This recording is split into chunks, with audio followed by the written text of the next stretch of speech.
colleague, who some of you who've been at previous IRIS meetings will know, has actually posted something on here, because he says, hello to everyone at IRIS. Sorry he can't be there himself. He was out at Unilever today pitching for something, and he's very interested, as we are in our organisation just now, about what's happening. I don't know how many of you around here work with Unilever, but particularly on the qual side, we're having to go through Unilever's qual accreditation process. Some of you people nodding? Right, well hopefully through the course of the next day, while I'm with you, I can help answer some of the questions Will has put here, because he said, for those in Asia doing work with Unilever, how have you found the accreditation process? How has it affected staff turnover and wages? For those in the rest of the world who want to work with Unilever, how are you approaching the new rules? What kind of level of investment are you making in qual teams? What measures are you putting in place? I mean, the issue about this qual thing with Unilever is you actually have to put your qual teams through, pay for them to go through a Unilever accreditation process. You then have to think about, well, how do I lock those people in? Because once I've paid for them to go through the Unilever process, they're actually really attractive to company XYZ who wants to work with Unilever to poach. So it's quite an interesting thing. Anyway, that's just my initial view of what this might look like. And basically, on the hub, we've got people, so everyone in the business. Some of them have got pictures up already, some of them haven't. Roger, our IT guy, for some reason just likes to present himself as a bit of a dog.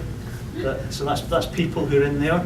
You can see people that I'm following, so I can follow particular individuals. So I'm following some of my colleagues here who I particularly like the things that they present in the organisation and things that they say. So I can follow some of these guys. These are all internal people? These are all internal people at the moment. You can look at the groups that I follow, and this is probably the most powerful thing about this in terms of collaboration. There's any number of groups on here now that people have set up. Now they're not all necessarily groups which relate directly to business activities. There could be social groups in work as well. And one of the ways to get people using something like this is to actually, our office football team in London has a group.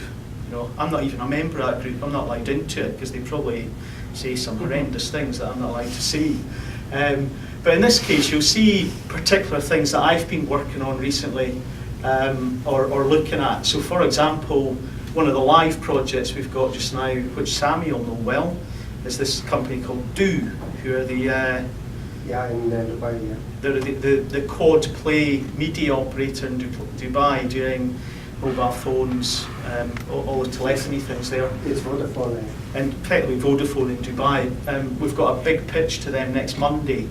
So we've actually been using the platform here as the collaboration tool to build the pitch.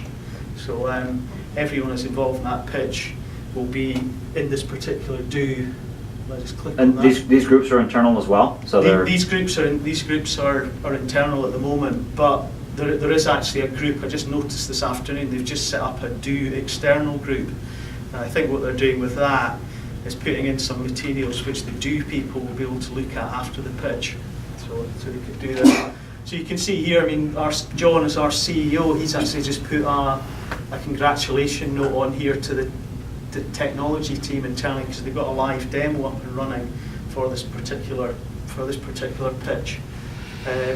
The actual draft of the Insight presentation is there. I'm not going to click on that because it's a huge thing to open, but actually that's somewhere that's now shared and can collaboratively be looked at.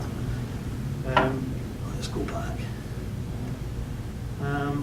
I mean, this is one I like. For example, a really growing trend amongst a lot of our organisations we deal with just now is not just to see data in terms of charts and things. They're interested in data visualization. This is an example of something that a guy internally has produced for us, which is a sort of infographic that is a good example of a piece of infographic work that other people might want to look at. Richard, what is this thing? I mean, is this a piece of software? Yeah, is it I mean basically, an app or? Yeah, I mean I talked about Yammer and things. We selected a tool called Pulse. So the actual collaboration tool is called Pulse, and all we've done is built ourselves into Pulse, and That's an created this. off-the-shelf, It's an off-the-shelf collaboration platform that we've used to. and it's, What sort of cost?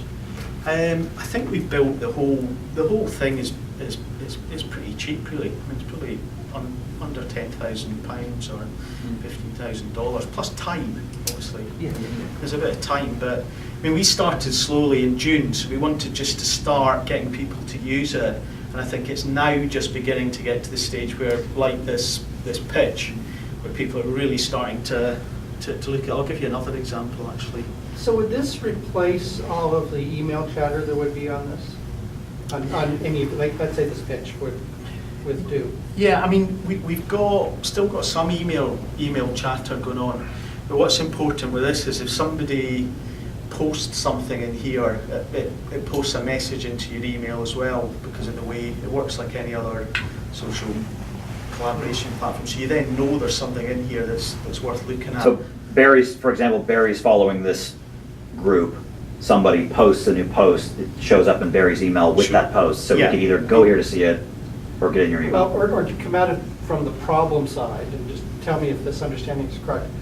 One of the downsides of using email when a team is communicating is, when you go later and you're trying to figure out, well, where is the latest version of that presentation? Yeah. And you think it probably came from Sally, but maybe the last version was really done by Tom. Yeah. And you're very good at coming up with 15 versions, but you're not quite sure which one is which. yeah. Does this do that kind of version control of that sort of thing? Yeah, I mean, if you say the latest version is always going to be on here, then people know the latest version is always on here, and the collaborative version. So it's sort of as a document as opposed to attachments and all that sort of Yeah. thing.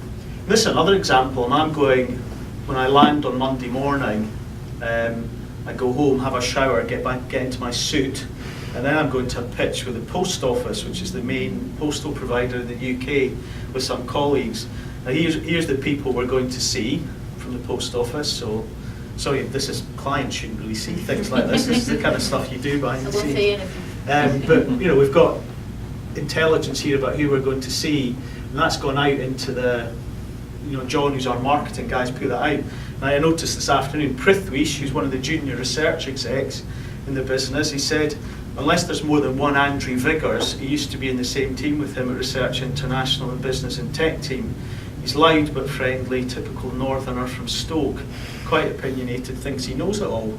That's quite useful information to have before you go into that pitch when you see Andrew Viggers, because you can think, right, now I know to play to this guy's ego, I'm going to have to speak like this.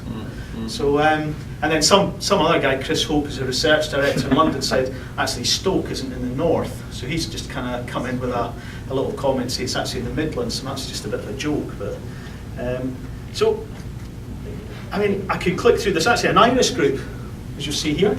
Will's put our Iris quote in here, but basically we've got our Iris network creds in. We've got contact details for Iris in here. So. And so I think some of the contacts you might have had, any people might have had recently, might have come from something like this. How many users would be on here? We've got everyone in the business is automatic. As soon as you, So what number is that? it's about there's over 200 currently with some external people as well. We're just starting to let clients into it. And I mean here you can actually link to external stuff. So Paul here's just linked to some external bit about enterprise text analytics, which might be useful for some people as well.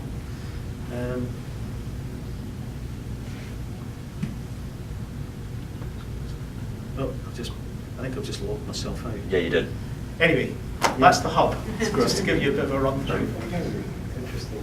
And I'm happy, we've got the time in the next couple of days, next day or so, if anyone wants to have a closer look, we can whiz through it.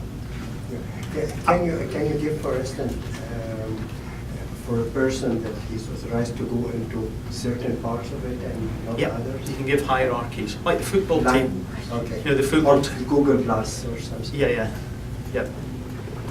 So, I mean, one maybe slightly bizarre suggestion is, I mean, this is the kind of tool that could be really useful for Iris. Yes, yes, Yes, yes. that's what Yeah, I was it takes the SharePoint server that we did and makes it smarter, because SharePoint, you gotta click 5 different places to figure it out, and it's like, you know, it's 7 years ago. This is much. today, and this is more intuitive, and it's Right. the kind of thing that could connect us really quite effectively on some things. But- Have you used it to, I was thinking about this, when you have a team that's working on something, you try to add somebody, one of the benefits would be you could actually read through what was said and catch yourself up pretty quickly. Yeah, well, I mean, I wrote down actually for you that there's a whole load of benefits that people reckon come from these things. One is it allows you to very quickly identify and locate experts in your organisation that could be experts within Iris. It's much more relevant for streamlining info. You capture expertise once and it's retained, so you can go back and look at that expertise. It's great for new hires, so people who come on board, join a team.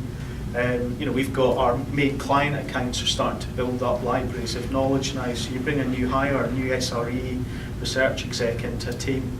You just say, look, all you need to know is actually in there. Just sit and work your way through that. And the information's organised socially, so it's in a sort of dynamic flow that's based around how people are thinking and working. Yeah, real-time view of work. Just more efficiency, really. So that's the hub. Thank you.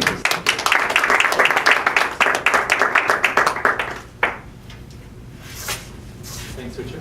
Very nice. Really think about that's something